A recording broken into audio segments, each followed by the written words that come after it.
आषाढ शुद्ध एकादशीच्या पावन पर्वानिमित्त सोलापूर शहरातील ऐतिहासिक जुने विठ्ठल रुक्मिणी मंदिरात दिवसभर विविध धार्मिक व सामाजिक उपक्रमांचे आयोजन करण्यात आले। पहाटे 5:30 वाजता श्री विठ्ठल रुक्मिणी मातेचा पारंपरिक काकडा होऊन उत्सवाची सुरुवात झाली। त्यानंतर उपस्थित भाविकांच्या हस्ते श्री विठ्ठल रुक्मिणी यांना जल दुग्धधारा अभिषेक करण्यात आला। अभिषेकानंतर भाविकांना शांत व शिस्तबद्ध पद्धतीने दर्शनाची संधी उपलब्ध करून देण्यात आली। यावेळी मंदिर परिसरात अखंड नामस्मरण, हरी नामाचा गजर आणि भक्तिमय वातावरण अनुभवायला मिळाले। मंदिरात श्री संत गजानन महाराज शेगाव यांच्या 3 दिवसांच्या पारायणाची सांगता करण्यात आली। धार्मिक कार्यक्रमांसोबतच सामाजिक बांधिलकी जपत रक्तदानाचे महत्त्व अधोरेखित करण्यात आले।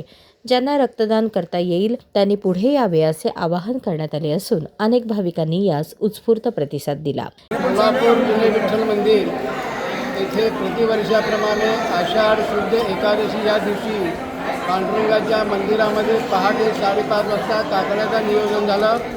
त्यानंतर रुक्मिणी मातेस रुद्राभिषेक, दुधाचा अभिषेक, मधाचा अभिषेक करण्यात आला। त्यानंतर महाआरती होऊन सर्व भक्तांना दर्शनात मुभा मोकळी करून दिली। त्यानंतर जुने विठ्ठल मंदिर येथे श्री संत शेगाव गजानन महाराज यांचं 3 दिवसाचं पारायण, त्यानंतर स्वेच्छेने रक्तदान शिबिर हे आयोजित केलेलं आहे।